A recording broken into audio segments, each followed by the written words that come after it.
Welcome, and we'll start off with our bracha. Baruch atah Adonai Eloheinu melech haolam asher kitshanu b'mitzvotav v'tzivanu la'asok b'divrei Torah. Amen.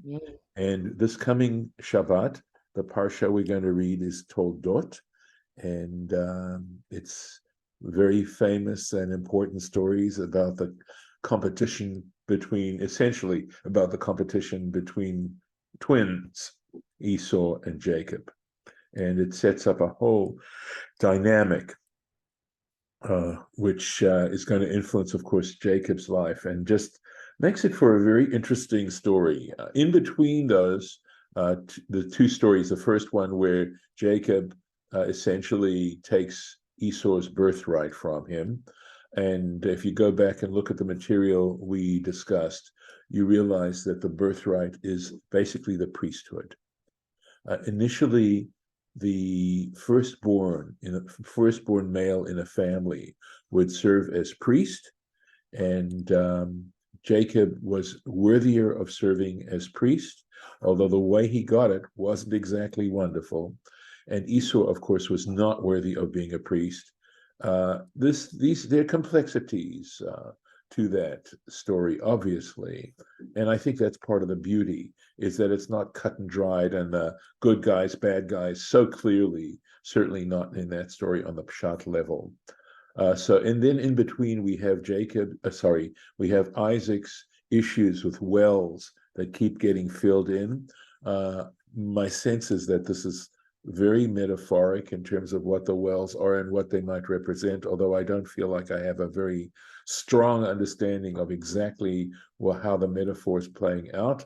I know that the Torah is often compared to a well, that it's something that's life-giving and life-sustaining and life-essential. And now we're onto a whole new chapter, which is the last section here of this Parsha, which has to do with the blessing, Also complicated emotionally, morally, etc. So we'll get into that now.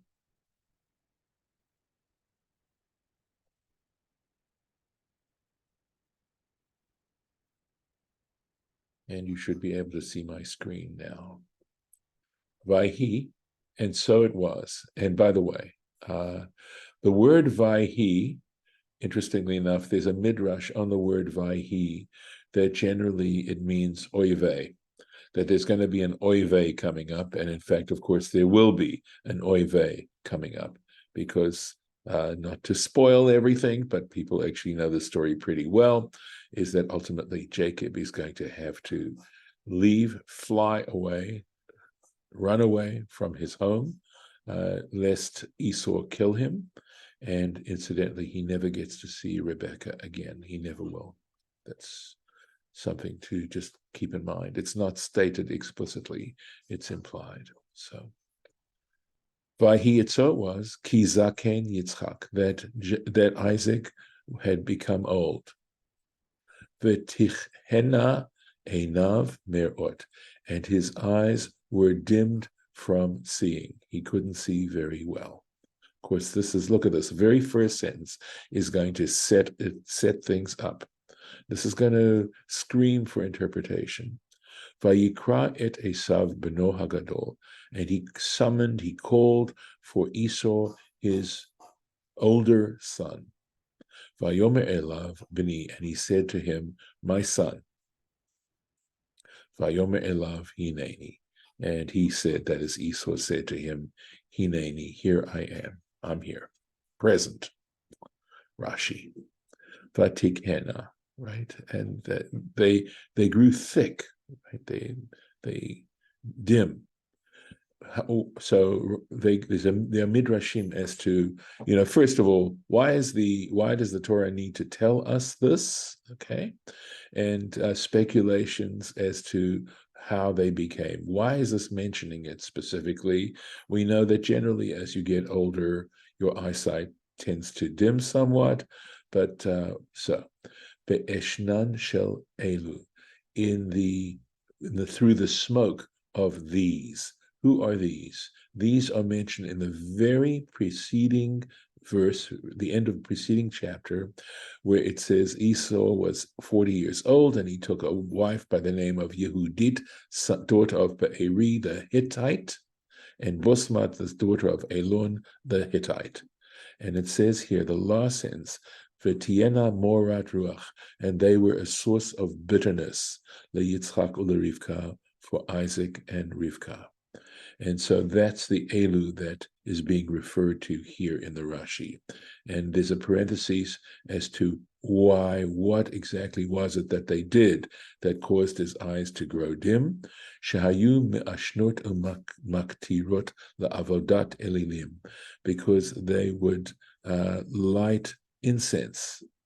They would cause smoke to rise up and burn incense to idols. Again, there's quite a bit being said here, and of course, it's also very interesting that the Torah is talking about marriages and the effect that it has on a family and stuff like that, and the fact that these are not happy marriages, or at least they're not causing happiness in the family. So whether or not it's related to how we are told that Isaac actually preferred Esau, at least in the beginning, we're told that, and how this is what's going on. So that's one example. And now we go to the opposite example, and that's interesting. You'll see. Davar acher, another interpretation. Keshene'ekad al gabei hamizbeach, when he was bound on top of the altar. This is Isaac, of course, being bound on top of the altar. V'haya aviv rotzeh l'shochto, and his father wanted to slaughter him.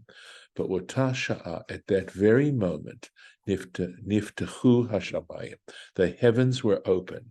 V'ra'u malachei hasharet, and they saw the ministering angels.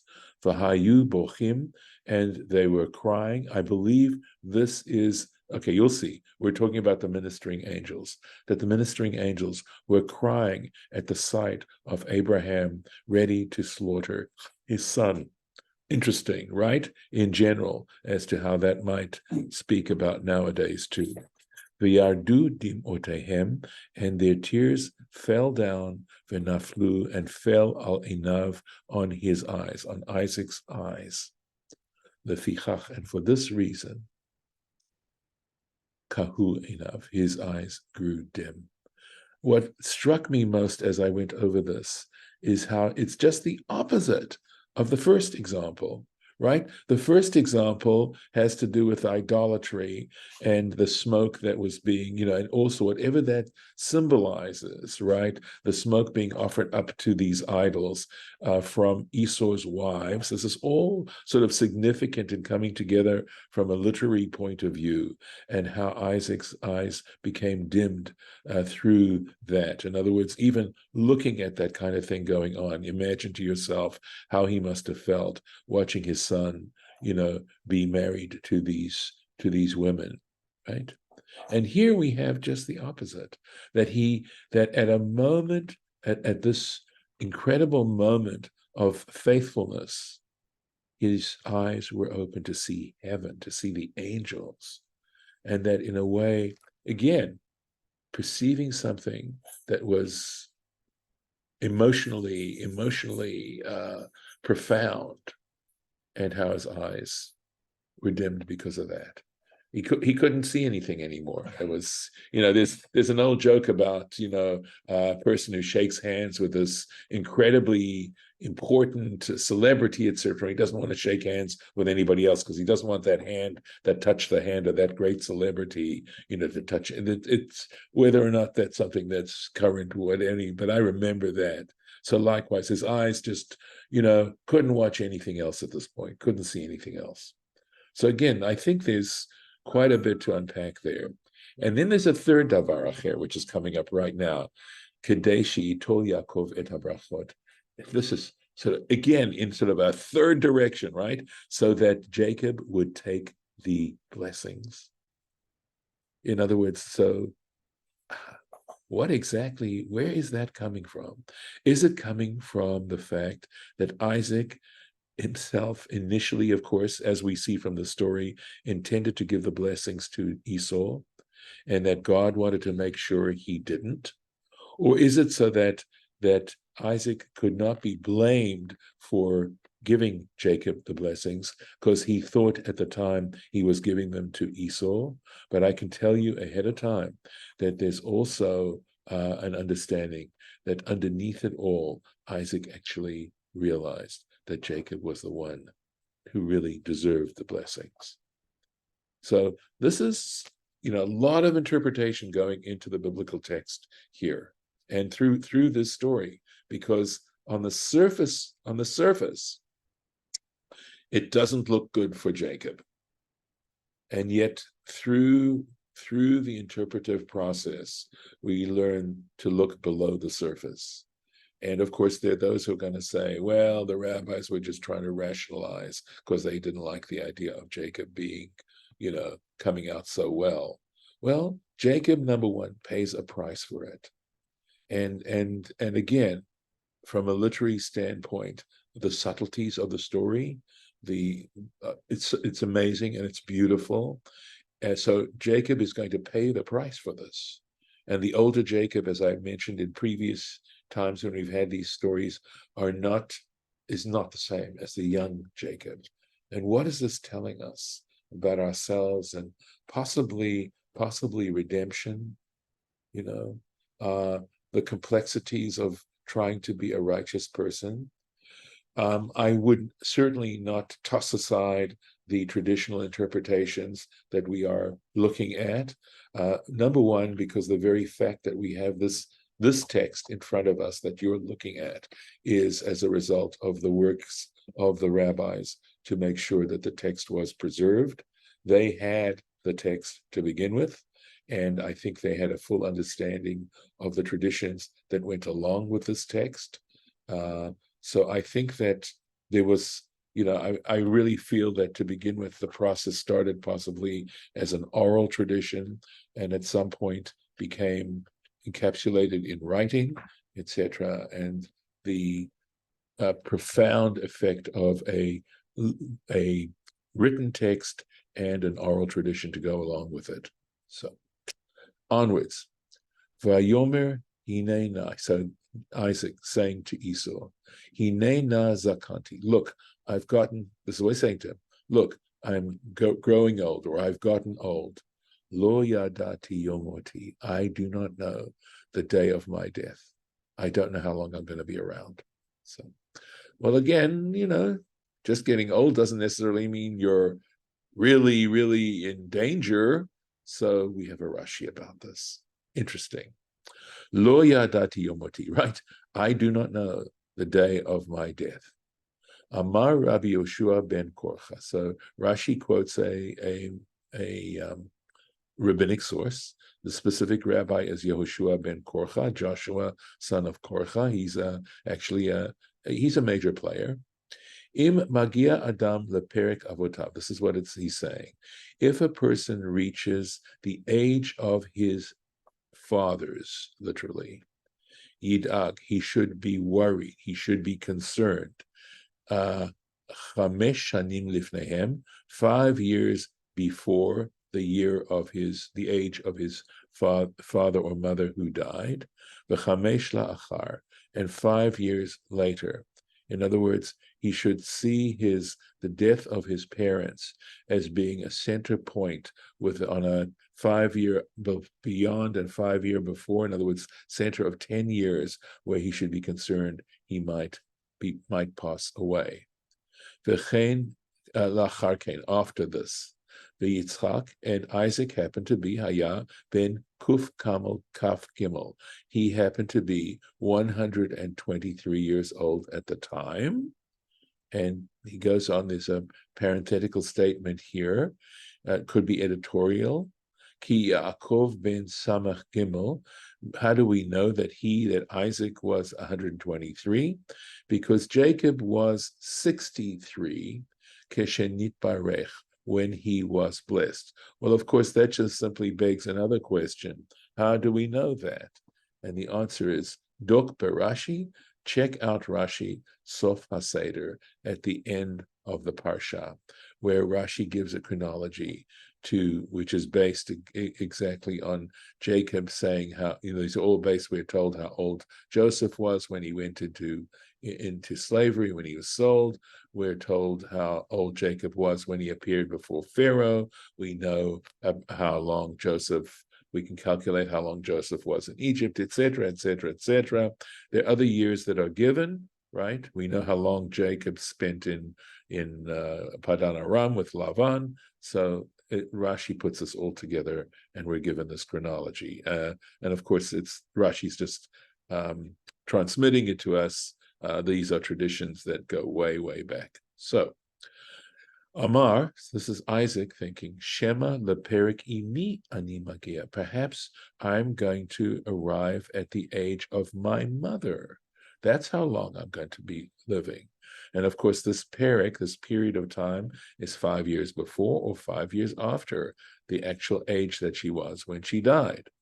Vehi bat kuf kaf zayin meta. And we know from Chaye Sarah, we're told explicitly that Sarah was 127 years old, right? So he was, Isaac was 123, right? And so if you count the 123rd year up to 127, that's 5 years before and 5 years after. V'hareini bin chamesh shanim samuch lepirka. And in fact, now I've gotten to 5 years within the date of her death, the day of her death. Lefichach, and for this reason, lo yadati yomoti. That's, I don't know exactly when I'm going to die. Shema leperik imi. Is it attached to the time when my mom died? Shema leperik avi abba, leperik abba. Maybe it's my father. So we know that Abraham was 175, and as a matter of fact, we know that Isaac was 180 when he died. So he actually had a lot of years to go, and I'm not even sure if he was alive when Joseph was sold into slavery. He might have been alive then. We can, of course, find out for sure if we do the chronology. So, onwards. Va'ata, and now, sana kelecha, take your gear. Rashi's going to give us a different explanation of that, right? Sana kelecha, telyecha, your quiver, v'kashtecha, and your bow. We're going to see again what Rashi has to say about these particular items. V'tzei hasadeh, go out to the open field, v'tzuda li tzayid, and hunt for me game, right? This happens to be an extra hay in the Torah, even though, so it's not seidah, but tzayid. It's possible that there is a double meaning going on here, and that's the way the Torah sometimes does these things. So at any rate, there's no commentary on here in what we're doing. Possibly if we ever get to the Torah Tamima, we should just live so long, we could see it, etc. But we'll see. So tel yecha, right? It was translated as, let's see how we translated it, as quiver, okay? Charbacha, he says actually, so we translate it as quiver. Rashi translates it as charbacha. Cherev means a sword, your sword. Shederech litlota. Why? Because generally you hang your sword on your belt or over your shoulder, and there's the word litlota, and there's tel yechad. You see the connection there, and so that's why he translates tel yechad as your sword. Sana, please take. So take, lashon hashchaza. He says what he's saying is prepare, sharpen.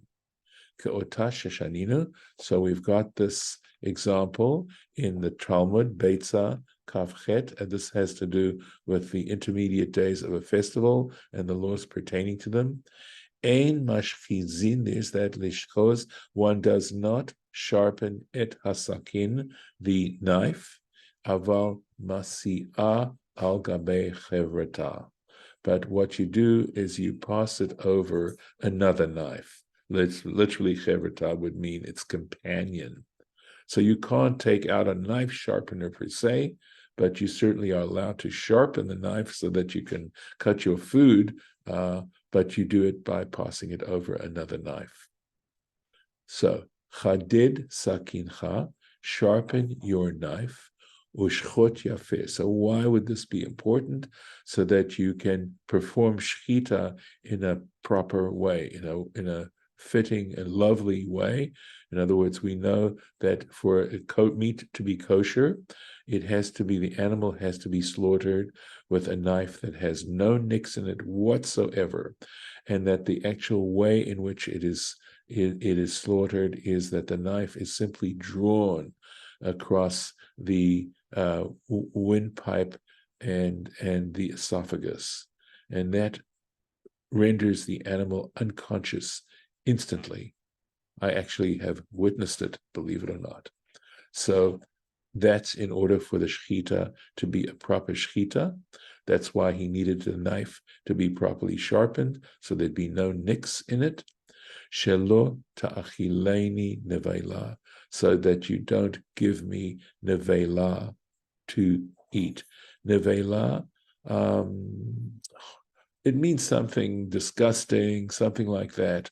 So food that is improperly slaughtered is considered nevela, and trefa is an animal that is killed by another animal, but nevela specifically means an animal that's not properly slaughtered.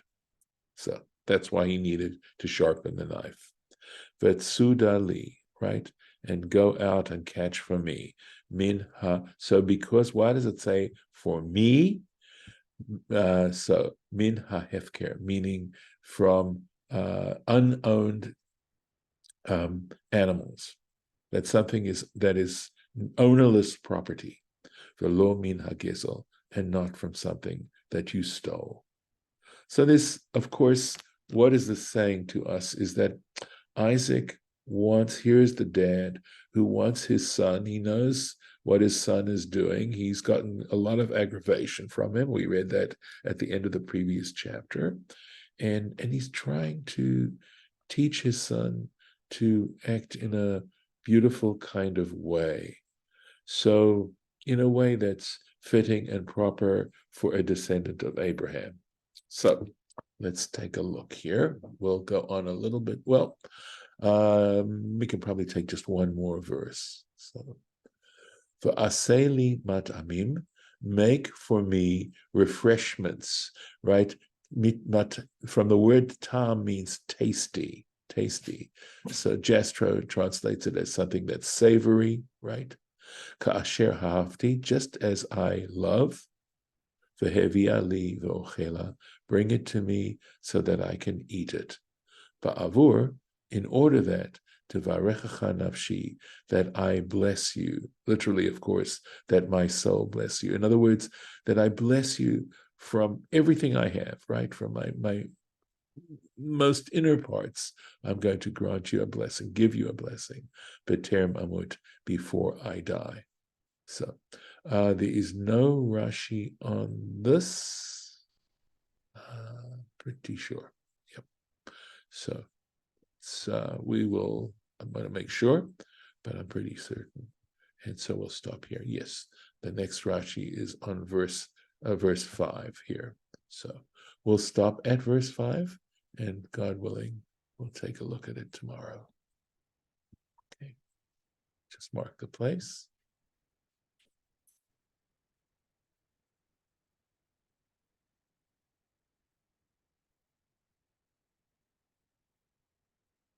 Here we are. Trying to, sorry, do that. There we go. Okay.